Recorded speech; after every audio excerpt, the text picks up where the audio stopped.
السلام علیکم بھائی، آج بات کریں گے سیلف ڈسپلن کے اوپر۔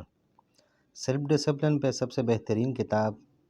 برائن ٹریسی کی ہے، the power of self discipline. Self discipline اصل میں کیا معنی ہے اس کی؟ تو سیلف ڈسپلن آسان الفاظ میں خود پہ کنٹرول کو کہا جاتا ہے۔ آج کل ایک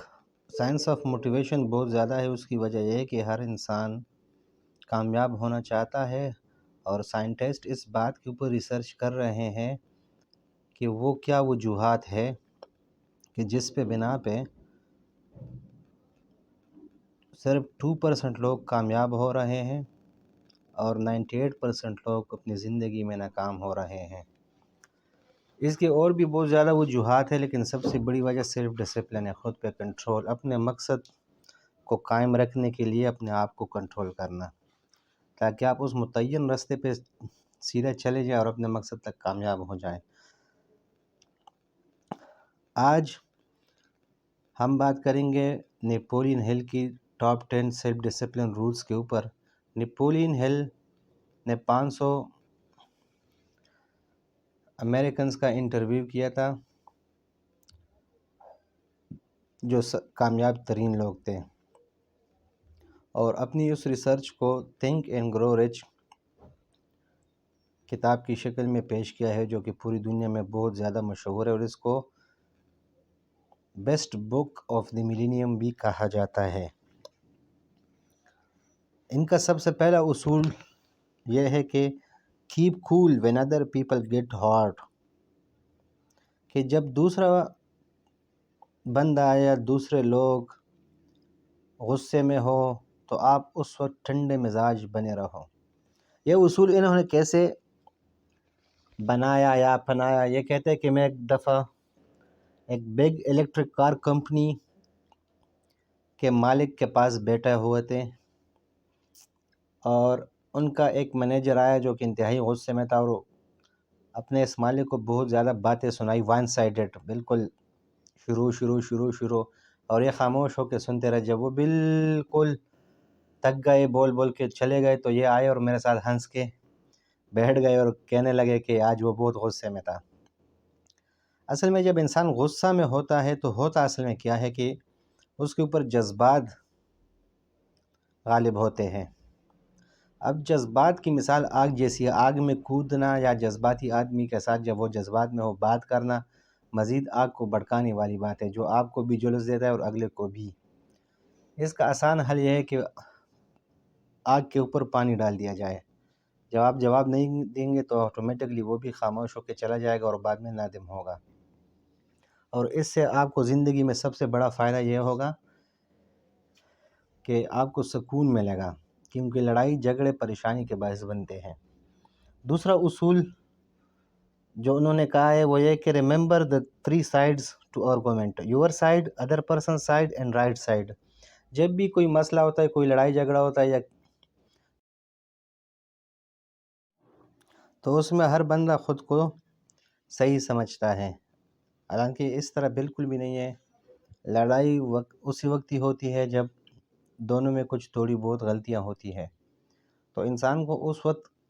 تھوڑی بہت لچک اپنے اندر رکھنی چاہیے کہ بالکل ایبسلیوٹلی وہ بھی غلطی پہ نہیں ہے، اور جو اس کا مخالف ہے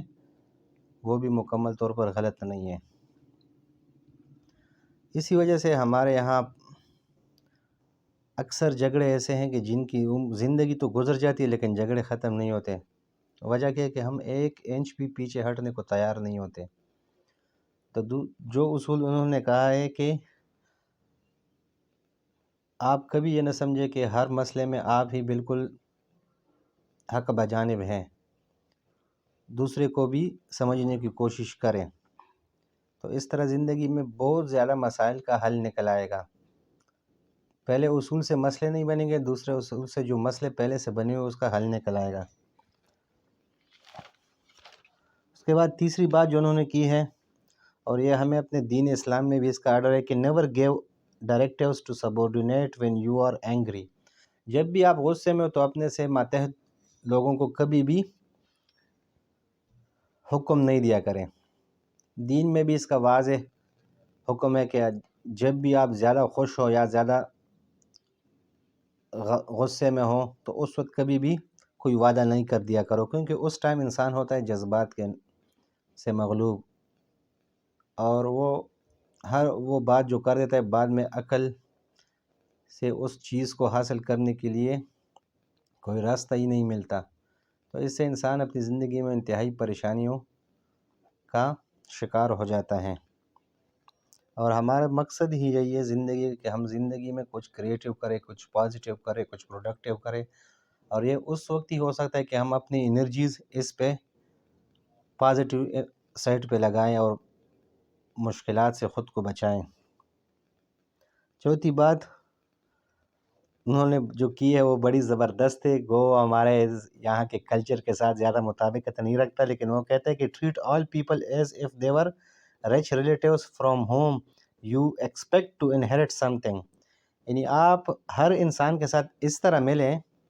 جیسے وہ کوئی خان ہو یا چودھری ہو اور آپ کا رشتہ دار ہو اور اس کے میراث میں سے آپ کو کچھ ملنے والا ہو، تو آٹومیٹکلی آپ بہت اچھے انداز سے ملیں گے۔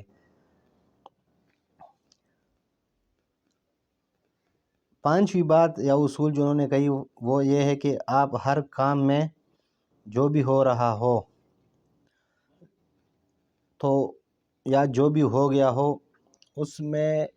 جو پریشانی آپ کو آئی ہے اس میں آپ پازیٹیو اسپیکٹ تلاش کرو، بلیسنگ ان ڈسگائز، یعنی اللہ پاک نے جو امتحان آپ کے اوپر وہ لے کے آئے ہیں وہ اس آزمائش اور امتحان میں سے اپنے لیے کچھ پازیٹیو اور بینیفٹ کی چیز نکالنے کی کوشش کریں کہ اس میں اللہ پاک کی طرف سے کوئی بہتری ہوگی، ہو سکتے وہ آپ کی زندگی چینج کرتے۔ 7ویں بات بہت اہم ہے اور ہمارے معاشرے میں اس کی انتہائی ضرورت ہے، اور وہ یہ ہے کہ نیور سے اور do any thing before asking your self would it benefit اور ہرٹ دا ادر پرسن، کہ جب بھی آپ کوئی بھی کام یا کوئی بھی بات کرنے والے ہوں اس سے پہلے خود سے پوچھو کہ آیا یہ بات یا یہ کام اگلے بندے کے اوپر کیا اثر کرے گا، فائدہ دے گا یا نقصان۔ تو اگر نقصان دے گا تو کبھی بھی وہ کام نہیں کرنا، کیونکہ وہ 10 گنا ہو کے آپ کے پاس آئے گا۔ جیسے یہ یقینی بات ہے کہ اگر آپ پہاڑ سے کودو گے تو آپ زخمی ہوں گے، زیادہ چانس ہے کہ آپ مر جائیں گے، لیکن ہمیں اس کا یقین تو ہے کہ وہ فزیکل قانون ہے، لیکن ہمیں اس اسپریچول قانون یا مکافات عمل کے اس قانون کا بھی اندازہ ہونا چاہیے کہ ہم جب کسی کو تکلیف دیں گے، پریشان کریں گے تو ہم اپنی زندگی میں ضرور پریشان ہوں گے۔ اگلی بات جو انہوں نے کی ہے کہ learn the art of asking question and then listening to answers. ہمارے یہاں کیا ہے کہ ہم پہلے تو کویسچن کرتے نہیں ہیں، یونیورسٹی لیول پہ بھی بہت کم کویسچن کرتے ہیں، اور اگر کرتے بھی ہیں تو اس کے بعد پھر ہم جواب سننے کے بجائے بحث برائے بحث یا تنقید برائے تنقید شروع کر دیتے ہیں۔ اصل میں ایک بہترین کویسچن ہی اس میں آدھا جواب پنہاں ہوتا ہے، اور اگر ہم کویسچن کرنے کے بعد اس کو سمجھنے جو جواب جس سے ہم کویسچن کر رہے ہیں اس کا جواب ہم سکون سے اور پازیٹیو مائنڈ سے سنیں تو ہمیں بہت سارے کویسچنز کے جواب مل جائیں گے۔ اگلا ہے کہ learn the difference between friendly analysis and unfriendly criticism, کہ ہمیں جو بھی کوئی دوست بات کرتا ہے ہمیں اس کو سمجھنے کی کوشش کرنی چاہیے کہ آیا یہ بات جو دوست کر رہے ہیں یہ تنقید کر رہے ہیں تو یہ ان کو ہم پازیٹیو لیں، ہر بات کو نگیٹیو نہ لیں، اور ہمیں ان دونوں میں ڈفرینس کرنا چاہیے۔ اگلی بات وہ کہتے ہیں کہ اگر آپ کو آرڈر دینے کا شوق ہے، جس خوشی سے آپ آرڈر دیتے ہو اسی خوشی سے آرڈر کو ایکسیپٹ کرنے کی بھی کوشش کرو۔ اور لاسٹ بات جو بہت ضروری ہے، جیسے ایک گاڑی چلتی ہے اس میں انجن میں رگڑ ہوتا ہے، ٹائر جو سڑک کے ساتھ رگڑ کھاتے ہیں، اس طرح زندگی بنی ہے کہ انسانوں کے درمیان رہتے ہوئے آپ کو مسئلے مسائل آئیں گے۔ اب اس مسئلے مسائل کو ختم کرنے کے لیے آپ یہ کر سکتے ہیں کہ اس کو خوش اسلوبی سے حل کر لیں، صبر کر لے، کیونکہ زندگی میں ہر انسان کو مجبوراً صبر کرنا پڑتا ہے. یہ زندگی بنی ہی اسی طرح ہے. اگر ہم صبر کریں گے تو ہم اپنی زندگی میں بہت خوش بھی رہ سکتے ہیں اور بہت کچھ کر بھی سکتے ہیں. Thank you so much.